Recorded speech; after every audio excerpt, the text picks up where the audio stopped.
대학교 다닐 때 이야기예요. 저는 자취하는 방 근처에 있는 요리집에서 배달 알바를 했었어요. 원래는 배달원으로 채용된 거였는데 전화도 받고 위치 검색도 하고 포장해 배달해 요리 빼고 웬만한 건 거의 저 혼자 다 했어요. 손님 중 대부분은 저처럼 학교 근처에서 자취하는 학생들이어서 1년 정도 아르바이트를 하니까 건물 이름만 듣고도 위치는 물론이고 거기 누가 사는지도 대충 알 정도가 되었습니다. 그날 역시 평소처럼 배달을 몇 번 뛰고 슬슬 퇴근 생각이 들 무렵이었어요. 전화가 왔어요. 네, 감사합니다. 땡땡 만점입니다.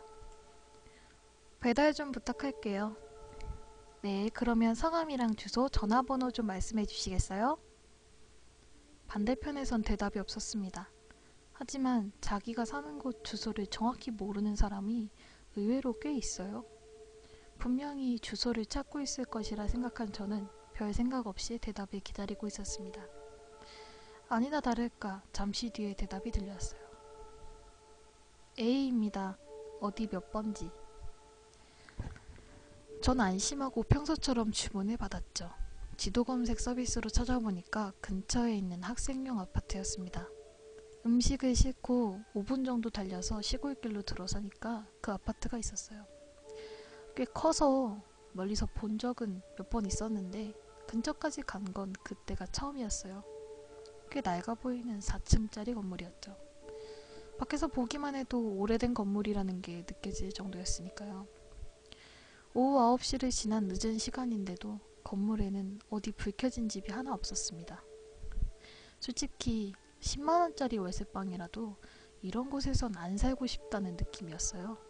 그러던 도중에 전 한심한 실수를 했다는 걸 알아차렸습니다. 손님의 방번호를 묻는 걸 깜빡했던 것이죠. 이런 실수를 하면 대개 제 핸드폰으로 직접 손님한테 전화를 하는데 갑자기 모르는 번호한테 걸린 전화를 흔쾌히 받는 사람이 드문 게 문제죠. 전 한숨을 내쉬면서 일단 전화를 걸어봤습니다. 놀랍도록 빨리 받았죠. 여보세요. 관리인실입니다.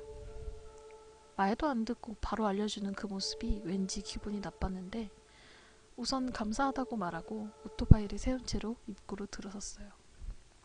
어두웠어요. 먼 길을 달리는 자동차 소리만 들릴 뿐 조용했죠. 인기척은 전혀 보이질 않았습니다. 미닫이 문이 좌우로 늘어선 복도만이 이어졌습니다. 복도에는 형광등 하나 켜져 있지 않았어요.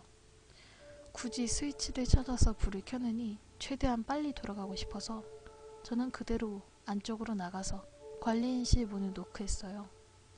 찰컥하고 문이 열렸죠. 방 안의 빛이 복도로 새어나왔습니다.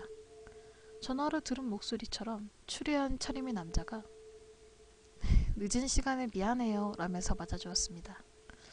저는 방 안의 불빛과 그 공손한 인사에 안심해서 어두워서 여기까지 오는데 무서워 죽겠더라고요 하고 웃으면서 이야기할 여유를 되찾을 수 있었습니다.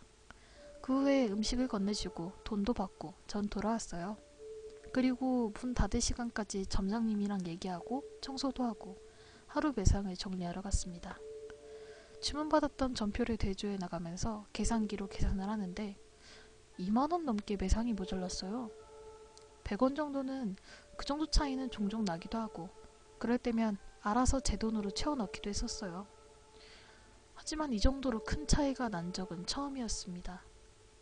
옆에서 제가 정산하는 걸 보던 점장님도 어디 짐작 가는 데 없어? 이러면서 고개를 갸웃거리고 있었죠. 지폐 한 장 떨어뜨리는 일은 분명 있을 수 있는데 그렇다 치기에는 금액이 어중간하게 비었어요. 전 다시 그날 배달했던 전표를 들고 액수와 차액을 대조하기 시작했습니다. 곧 해답이 나왔죠. 아까 그 아파트에서 배달 갔을 때의 금액만큼 돈이 빠져 있었던 거예요. 아마 배달하고 돌아오는 도중에 돈을 잃어버렸나 보다 이렇게 말을 하니까 점장님은 더욱 고개를 갸웃거리면서 이렇게 말했습니다. 아파트 이름 잘못된 거 아니야? 다시 한번 잘 한번 봐. 무슨 소리인지 모르겠어서 다시 지도 검색을 켜서 그곳을 찾아 보여드렸습니다. 그러자 점장님은 안에서 꺼내온 배달 주소 기록부를 넘기면서 끙끙 소리를 냈습니다. 저는 금액이 펑크난 거에 대해서 배달은 혼도 안 나고 야식을 먹은 뒤에 돌아갔습니다. 평소에는 조금이라도 펑크나면 한참 동안 설교를 하던 점장님이 무슨 바람이 불었나 싶었지만 그 이유는 며칠 후에 알게 됐습니다. 출근을 했는데 점장님이 만약에요. 지난번에 그분한테 전화 오면 대충 눌러대세요. 그럴듯한 이유를 대서 배달을 거절하라는 거예요. 장난 전화나 악질인 손님한테 종종 취하는 조치였지만 너무 갑작스러운 소리여서 저는 무슨 일이 있냐고 물었어요. 점장님은 뭐 들으면 너도 기분 나쁠 얘기일 텐데. 그 아파트는 5년에서 6년 정도 전까진 가게 단골이었던 사람이 운영하던 곳이라 그 덕에 거기 사는 사람들도 저희 가게를 애용했었다고 합니다. 하지만 관리인이 병사하고 난 후에 관리를 맡을 사람이 없어서 아파트 자체를 폐쇄했다는 거죠. 거기까지는 어디서나 있을 법한 일이고 근래의 부동산 사정을 보면 그렇게 드문 일도 아니었습니다. 하지만 그렇게 폐쇄된 곳에 제가 배달을 갔다는 제 이야기를 들으니까 혹시 친척이 인수해서 운영을 시작했나 싶은 생각에 점장님은 인사도 할 겸 한번 찾아가 보기로 했다 합니다. 하지만 아파트는 여전히 황폐한 채라서 누가 봐도 사람 사는 곳은 아니었다고 합니다. 역시 제가 돈을 흘렸나 보다 싶어서 그대로 돌아가려는데 관리인실에서 소리가 들려왔다고 합니다. 오시죠. 깜짝 놀라서 그 자리에 한동안 굳어 있었지만 오시죠 라는 소리가 한 번 더 들려서 조심스럽게 관리인실의 문을 열었다고 합니다. 하지만 나는 완전히 폐가 수준이어서 몇 번인가 누구 있냐고 물었지만 아무 대답도 없었다고 합니다. 그리고 발밑을 내려다본 후 점장님은 그대로 아파트를 뛰쳐나와서 쏜살같이 도망쳤다고 합니다. 거기엔 제가 지난번에 배달했던 요리가 여기저기 고스란히 나뒹굴고 있었던 것이었다고 합니다. 그 이상은 듣고 싶지가 않았어요. 유령인지 뭔지도 모를 것과 저는 그 아파트에서 직접 이야기를 했던 거죠. 제가 적어뒀던 전화번호에도 전화를 해봤는데 전화는 걸리지 않았다고 합니다. 몇 달 뒤에 저는 가게를 그만뒀어요.